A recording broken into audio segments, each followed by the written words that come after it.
اور ساری بات تو صرف اللہ کی رضا کی ہوتی ہے، پھر چیزیں ہوں یا لوگ سب واپس مل جاتا ہے۔ یا اللہ ساری زندگی اپنے علاوہ کسی کا محتاج نہ کرنا۔ عالم دین بن جائیں، نہیں بن سکتے تو طالب علم بن جائیں، یہ بھی نہیں کر سکتے تو ان سے محبت کرنے والے بن جائیں، شاید یہی محبت ہدایت کا ذریعہ اور جنت میں جانے کا سبب بن جائیں۔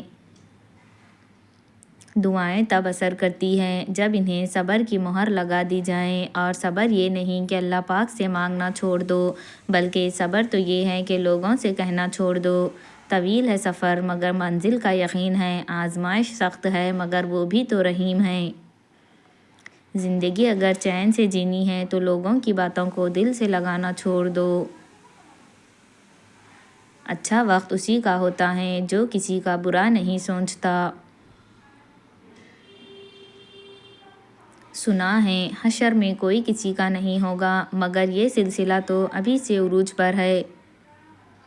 سورہ یوسف ہمیں بتا رہی ہے کہ صبر کرنے والے خوبصورت اختتام پاتے ہیں۔ جب عقل پر پردہ پڑ جائے تو سمجھانے والا آدمی سب سے برا لگنے لگتا ہے۔ رشتوں کے موتیوں کی جب ڈور ٹوٹتی ہے تو دوبارہ جوڑنے سے چھوٹی ہو جاتی ہے، کیونکہ کچھ جذبات کے موتی بکھر ہی جاتے ہیں۔ حضرت علی رضی اللہ نے فرمایا، وقت کبھی بھی بدل سکتا ہے، ستم اتنا ہی کرو جتنا سہ سکو۔ مایوس مت ہونا، وہ اللہ تمہارے ہر اداس لمحے کو سکون میں بدلنے پر قادر ہے۔ زمین کی وکالت نہیں چلتی جب کوئی فیصلہ آسمان سے اترتا ہے۔ اللہ کا سہارا، اے اللہ مکڑی کے جالوں سے بھی زیادہ کمزور ہیں یہ دنیا کے سہارے، ہر پل صرف اپنا ہی بنا کے رکھنا۔ اللہ کا دین سخت نہیں ہے، لیکن لوگوں نے دنیا کی لذتوں میں اپنے آپ کو اس قدر مشغول کر دیا ہے جس کی وجہ سے دین پر عمل کرنا ان کے لیے مشکل ہو گیا ہے۔ حسد کرنے والے سے بدلہ نہ لیا کریں، اس پر ترس کھایا کریں، وہ ایسا انسان ہوتا ہے جو آپ کے جلائے بغیر ہی جل بھن کے راکھ ہو جاتا ہے۔ رشتے مٹی کا مٹکا، اور رشتے کی قیمت صرف بنانے والے کو ہی پتہ ہوتی ہے، توڑنے والے کو نہیں۔ غلط ہو کر خود کو صحیح ثابت کرنا اتنا مشکل نہیں ہوتا جتنا صحیح ہو کر خود کو صحیح ثابت کرنا ہوتا ہے۔ حضرت علی رضی اللہ نے فرمایا، لوگوں سے انتقام مت لیا کرو، خراب پھل خود ہی درختوں سے گر جایا کرتے ہیں۔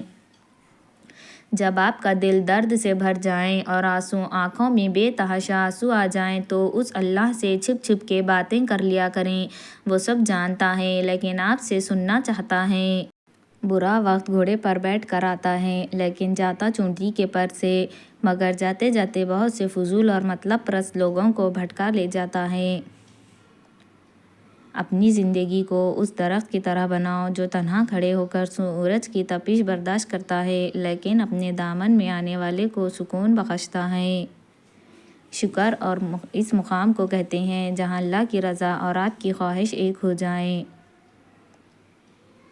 تیرے آنے کی خوشی میں ہم نے تیرے جانے کا تو سوچا ہی نہ تھا۔ انسان کا بہترین ساتھی اس کی صحت ہے، اگر صحت ساتھ چھوڑ جائے تو وہ ہر رشتے کے لیے بوجھ بن جاتا ہے۔ مغرور آدمی اس پرندے کی طرح ہے جو آسمان کی طرف جتنا بلند ہوتا جاتا ہے لوگوں کی نظروں میں اتنا ہی چھوٹا ہوتا جاتا ہے۔ کبھی کبھی کامل شخص کی تلاش میں ہم سچے انسان کو کھو رہے ہوتے ہیں، کیونکہ کامل ہونا ایک تصور ہے اور سچا ہونا ایک حقیقت ہے۔ پریشانی، اگر کم عمر میں پر آپ کو زیادہ پریشانی مل رہی ہو تو سمجھ جانا اللہ آپ کو زیادہ نوازنے والا ہے۔ حضرت علی رضی اللہ نے فرمایا، تکلیف میں ہمیشہ صبر سے کام لیا کرو، کیونکہ سونے کو آگ سے آزمایا جاتا ہے اور مومن کو